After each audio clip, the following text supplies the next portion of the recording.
ഈ സ്വർണ്ണക്കള്ളക്കടത്തുമായി ബന്ധപ്പെട്ട വിഷയത്തിൽ ഗവൺമെൻറ് എടുക്കുന്ന നിലപാട് ശരിയല്ല. സത്യസന്ധമായ അന്വേഷണം നടക്കണം.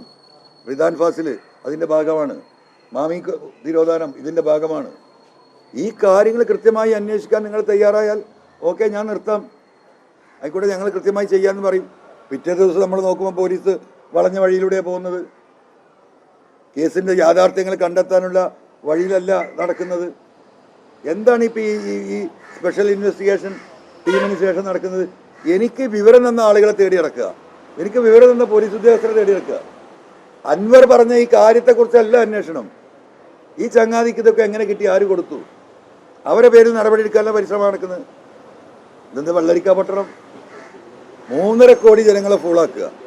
ഇനിയിപ്പോൾ നിങ്ങളൊക്കെ കാത്തിരിക്കുന്നത് മറ്റേ വാറോല കിട്ടാനാ? എന്ത്, ഈ അജിത് കുമാറിന് 4 ദിവസം ആ സീറ്റിൽ നിന്ന് മാറ്റിയിരുത്തി, എന്നിട്ട് കേരളത്തെ ജനങ്ങൾ സംതൃപ്തരാകുമോ? ജനങ്ങൾക്കിത് ബോധ്യപ്പെട്ടിട്ടുണ്ട്. ഞാൻ ഇന്നും ഇന്നലെയും മിനിയാന്നും കഴിഞ്ഞ 10 ദിവസമായി പറഞ്ഞുകൊണ്ടിരിക്കുന്ന അജിത് കുമാറിനെ സസ്പെൻഡ് ചെയ്ത് പുറത്തിരുത്തണം.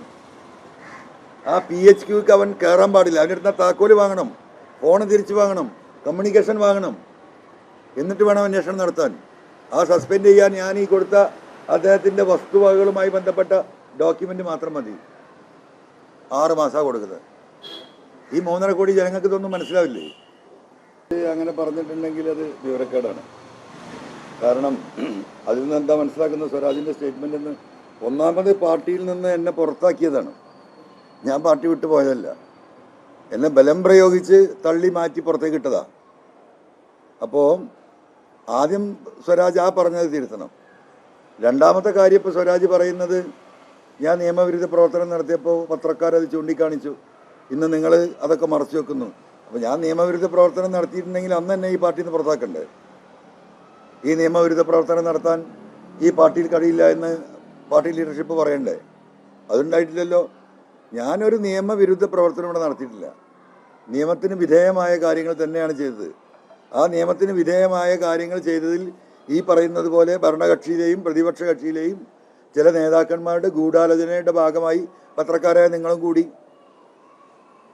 അങ്ങനെ എനിക്കെതിരെയുള്ള റിപ്പോർട്ടുകൾ, ഒരു സത്യം എഴുതാൻ ഒരു വില്ലേജ് ഓഫീസർക്ക്, ഒരു തഹസിൽദാർക്ക്, ഒരു ജില്ലാ കലക്ടർക്ക് കൈവറക്കുകയാണ്. സത്യം എഴുതിയാൽ എന്താ? അൻവർ സ്വാധീനിച്ചു, അൻവറിൻ്റെ പണം കൊടുത്തു, അല്ലെങ്കിൽ ഗവൺമെൻറ് സ്വാധീനിച്ചു. ഒരാളും നീതി എഴുതിയിട്ടില്ലല്ലോ, ഒരു സത്യം എഴുതിയിട്ടില്ലല്ലോ.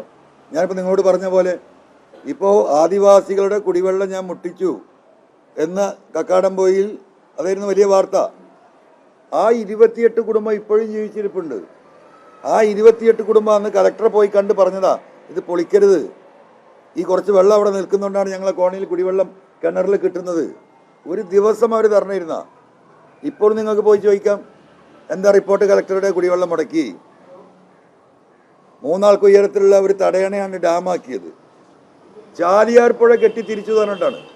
ചിറാപുഞ്ചിയിലൊക്കെ വെള്ളച്ചാട്ടത്തിൻ്റെ വീഡിയോ ഷൂട്ടുകളായിരുന്നു നിങ്ങളിൽ പലരും ഇതാ കക്കാടംപൊയിലെ അൻവറിൻ്റെ ഡാമിൽ നിന്ന് വരുന്ന വെള്ളം എന്ന് പറഞ്ഞ് കാണിച്ചിരുന്നത്.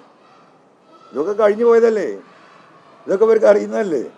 പിന്നെ അങ്ങനെ സ്വരാജ് പറയുന്നുണ്ടെങ്കിൽ പറയട്ടെ, എനിക്കത് വേറെ സ്വരാജ് എൻ്റെ ഒരു സുഹൃത്താണ്, അതുകൊണ്ട് ഞാൻ അതിന് ഒരു അതിര് വിട്ട മറുപടിയിലേക്ക് ഞാൻ പോകുന്നില്ല.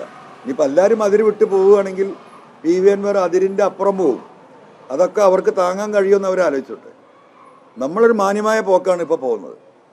ആ മാന്യതയുടെ സീമകൾ ലംഘിക്കാൻ പടയാളികളെ കളത്തിലിറക്കുകയാണെങ്കിൽ പടത്തലവൻ്റെ നേരെ തന്നെ വരും. ഞാൻ പടയാളിക്ക് നേരെയല്ല വരിക, പടത്തലവന്മാരുടെ നേരെ വരും. അത് താങ്ങാൻ ശേഷിയില്ല ഒരു പടത്തലവനും. അപ്പുറത്ത് മഹാത്മാഗാന്ധിയുടെ മകനായി ഇരിക്കുന്നുണ്ട് എന്നുള്ള അഭിപ്രായം എനിക്കില്ല. ആ സംവിധാനത്തെ മുഴുവൻ വഷളാക്കിക്കരുത്. എനിക്കങ്ങനെ ഒരു ആഗ്രഹമല്ല. ഇടതുപക്ഷ പ്രസ്ഥാനം ഇവിടെ ഉണ്ടാവണം തന്നെയാണ് ആഗ്രഹം. പക്ഷെ അത് സത്യസന്ധമായിരിക്കണം. അവരുടെ നിലപാടുകൾ വർഗീയതയ്ക്കെതിരെ അതിശക്തമായിരിക്കണം. അങ്ങനെ ഒരു ഇടതുപക്ഷം ഇവിടെ വേണമെന്നുണ്ട്. രാത്രി പോയി ഇവരോട് സ്വകാര്യം പറയുന്ന ആ നെക്സസ് ഇടപാട്, അതിനെയാണ് ഞാൻ ചോദ്യം ചെയ്തത്. അപ്പോൾ അതുകൊണ്ട് പടയാളികളെ പടക്കളത്തിലേക്ക് ഇറക്കുന്ന ക്യാപ്റ്റന്മാരൊന്ന് ആലോചിച്ചാൽ നന്നാകും എന്ന് വളരെ വിനീതപൂർവ്വമുള്ള ഒരു അപേക്ഷയെ ആ കാര്യത്തിൽ പറയാനുള്ളൂ.